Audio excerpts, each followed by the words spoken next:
connexion boo xamante ni connexion bu gaaw la waaye tamit connexion bu matale la mu daal di dikk fi nga xamante ne nii moom moo daal di nekk ci diwaanu Sénégal ñëw gi nga xamante ne nag ñëw na ko ñu ngi ñu koy daal di xamal information boobee mu ngi daal di jaar ci réseau social bi ñuy woowee X te ñu gënoon kaa xam ci Twitter ca lañ daal di jaaralee boobu lépp information moom mu daal di nekk nit ki nga xamante ne moom moo gën a riis ci monde entier daal di nay dikk ci diwaanu Sénégal ak benn réseau bi ñuy woowee Starlink fii ci diwaanu Sénégal ngir matale li nga xamante ne ni moom moo daal di ñeel wàllub connexion ak jafe-jafe yi nga xamante ni ñi nekk au fin fond du Sénégal dañ ko doon am état du Sénégal daal di ciy fas yéene liggéey ak moom bu ko defee rek ñu ngi daal di xamle ni dans un premier temps lu tolloog 1 million de Sénégalais yoo xamante ni dinañ daal di mën a jotee ca boobu lépp connexion Moustapha tey nouvelle bi daal di ñëw fekk si li nga xamante ni moom moo di ab projet boo xamante ni état du Sénégal daf kaa daal di teg muy New Deal technologie lan lañ ci war a mën a xaar jëm ci li nga xamante ne ni moom moo di ay côté avancé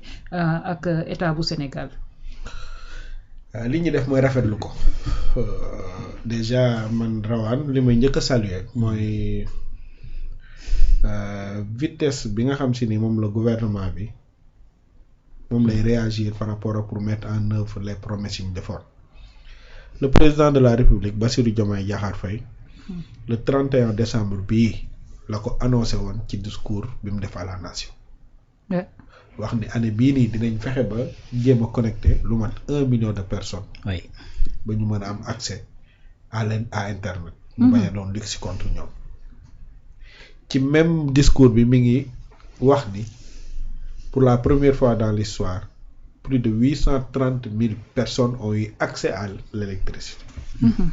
ci même discours bi aussi mi ngi doon annoncé ni defar nañu 2000 salles de classe ci année écoulée bi cette année il est prévu de créer 2500 salles de classe pour résorber gab bi nga xam si ni mooy gabu abri provisoire yi de 6000 ou bien 7000 salles de classe yi nga xam si ni Macky Sall waxoon na ni en 2023 dootul zéro abri provisoire mooy am Sénégal fekk na ko fi bàyyi na ko fi donc bokkoon na ci les priorités yi mu defoon ci plan Sénégal émergent te atteindre ko.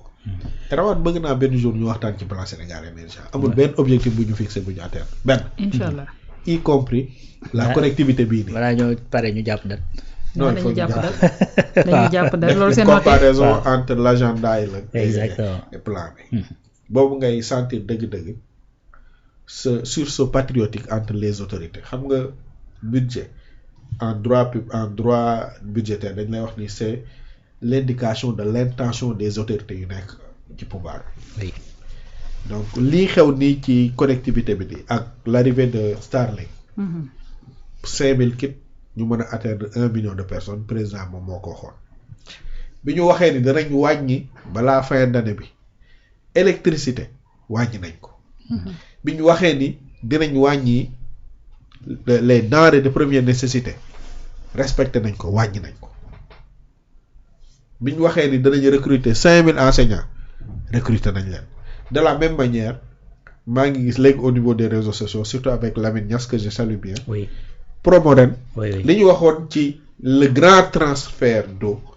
c'est en train d'être mis en œuvre. exactement day créer lu mu gàtt 30 000 emplois directs ak indirects.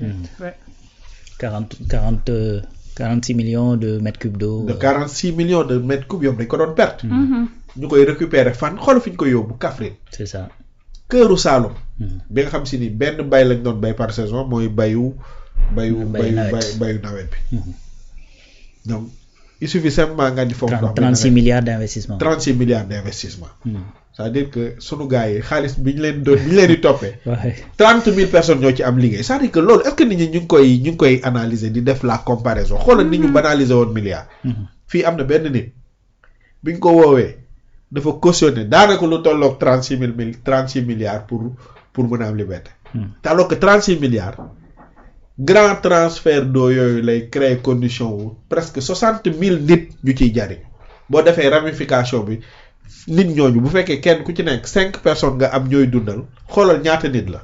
plus de 300 000 personnes. benn nit def ko ci poche am quoi ci bëgg-bëggu boppam. moo tax loolu rawaan dañ ko war a seetaat xoolal détournement de deniers publics ak fooy alalu réew xoolal li mën a def ci freiner le développement économique et social d'un pays. effectivement moo tax changement am solo maintenant Starlink bi li tax la connectivité am solo le président dafa ñëw andi une vision boo xam si ni dañ ko adossé à l'agenda 2050 moom mooy ce New Deal technologique là. ñu mën a utiliser nag les ressources numériques pour mën a créer les véritables conditions yi ñuy développer dëkk bi parce que amoon na benn boroom xam-xam bu ko wax nit ñi ci avec la politique de l'industrialisation vers le 19e siècle. Oui. peut-être ñu njëkk a dugg ci machinisme amoon na lu ñu rawee nit ñi mais retard bi dëkk yooyu amoon yépp numérique rek moo mën a tax ñu rattraper ko. Je te donne un exemple bien précis. allez-y Qui fi andi Starlink, Elon Musk, c'est un Sud-Africain d'origine. Sud-Africain là. Du dëgg marché boobu noonu moo am accès ba créer système boo xam si ni mën na créer connectivité te du jaar ci réseau filaire bi percer dans le domaine numérique rek moo ko mënoon a may. moo tax mu dem def fa focus ba lii nii mu am ko d'ailleurs même dëkk yi nga xam si ni tey dañ leen di privé d'internet et autres Starlink sax la ñuy utiliser pour mën a yegg ci yenn connexion yi donc day briser les frontières day wàññi les écarts yaa Abdoulaye Wade daan na ko faral di ko wax la fracture numérique Abdoulaye Wade moo tax ko amoon vision la. exactement bari xam-xam un étudiant un ordinateur ba koy Abdoulaye Wade di wax ñu bari dañoo foogoon ni luxe la parce que ordinateur jamono jooju ku ko amoon dañuy foog ni yow am nga loo xam si ni kenn amul lan la. mais léegi est-ce que étudiants yi amuñu accès à l'ordinateur. bien sûr le réseau wifi daanaka lu gratuit la boo duggee ci yenn pavillons yi au niveau de l'université donc président de la République donc yéene boobu noonu la am ci Sénégal parce que numérique nit ñi dañ ci liggéey ba sëñ Rawat. oui oui. Il y a beaucoup de femmes maintenant li ñuy def seen commerce yëpp dañ ko basé wu sur leur live bi ñuy def en ligne. Moi j'ai écrit sur la fiscalité de l'économie numérique loolu beneen domaine la. mais gars yi pour te dire Rawat en termes de chiffres li entreprise yi nekk ci numérique bi les géants là li ñuy générer comme chiffre d'affaires dafa ça fait 2 fois ou 3 fois les entreprises pétrolières et gazières. mais bien sûr oui oui. te waxuma la lu ñuy tuddee les services à valeur ajoutée yi ci nekk. Sénégal fii ñaata nit ñooy participer ci chiffre d'affaires Alibaba. bari na ñaata nit soxna Binta. ñooy toog fii utiliser seen téléphone. dugg ci boutique Alibaba. choisir seen article def seen commande ñu livrer leen ko seen kër. ñaata yoon ñoo koy def ak Jumia. ñaata yoon ñoo koy def ak le géant américain bi nga xam si ni les livres et ñoom ñoo koy def. ñaata nit tey ñooy utiliser les publicités en ligne pour faire la promotion de leurs produits. ñaata nit ñooy utiliser des plateformes que nous connaissons Facebook TikTok yooyu yëpp pour vendre beaucoup plus. donc ressources numériques yooyu noonu dafa war a nekk lu démocratique. parce que dans la constitution dañoo évoquer lu ñu tuddee le principe d'égalité. c'est pas parce qu'on est à Dakar à Thiès à Louga à Kaolack que dañu war a am beaucoup plus de privilèges pour am accès à ces plateformes à l'électricité à l'eau que d'autres citoyens sénégalais yi nga xam si ni ñu ngi nekk ci yeneen dëkk yi. te numérique moyen la pour acquérir des connaissances yoo xam si ni yu nouvelle la. moyen la aussi pour développer sa intelligence. gis nañ intelligence artificielle ni mu commencé imbriber nu mu tudd nos mœurs quotidiennes. donc bref vision bii nii dina participer ci lu bari ci yee nit ñi bu ñu fàtte ni ku mel ni Ousmane Sonko.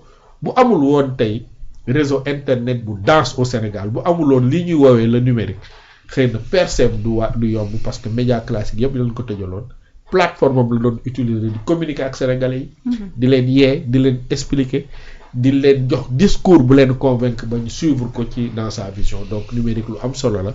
donc loolu daal ñu ngi koy saluer bien que gis nañ ni nag am na ñu ci. ñu ci am inquiétude mais man kon balaa ngaa bañ dara da nga koy gëstu ba pare. c'est ça. mais ñi ko bañ tamit est-ce que nekkul ne concurrence boo xamante ne dañu njortu ni dafa delluwaayal moom la ñu daal di gis muy syndicat ba nga xamante ne ñoom ñoo nekk ca Sonatel. mais li leer ak ñëw gi ñu fi nga xamante ne nii dugg nañ fi ñu daan ne dafa daal di ñàkk li nga xamante ne moom moo di ab transparence ki dikk li nga xamante ne moom moo di Starlink fii ci Sénégal. xam nañu conditions yi xam nga concurrence dafa baax les ressources numériques là investissement bi ci gën a fort moom mooy la recherche ak l'installation du réseau bu xasee ba dem lépp lu ci xew valeur ajoutée la c'est des maintenances rek. c'est vrai oui. maintenance kese la. waaw. yaa ngi dégg baalu ma bien sûr. maintenance en réseau. donc moo tax seen valeur ajoutée am solo. moo tax ñu mën a créer nit ki koy def facilement mu enrichir la. oui. donc warul nekk lu cher pour man dañ ko war a démocratiser les gens se plaignent de la connexion au Sénégal loolu moom am na. cherté bi du dëgg. effectivement fi ñaata nit ñoo créer ay dynamique ay consommateurs pour casse ko pour demander au gouvernement pour mu taper la main sur la table pour ñu wàññi ko. léegi nag bu fekkee am na beneen concurrent bu mën a ñëw andi beneen façon bu nit ñi di amee accès à internet yu bokkul ak sa bos c'est normal que nga jàpp ni say intérêt c'est menacé. te ji ngi dem bay wax waxu souveraineté affaire u données yu mel noonu xam naa ni rawaat dina ci ñëw yooyu noonu jàpp ma ni c'est des arguments yu taxaw xam naa ni rawaat dina mën a développer. dégg nga bàyyi sa jalax dama ko def vraiment affaire bi daal day yaatu ñu ko jot di tamu yomb man daal loolu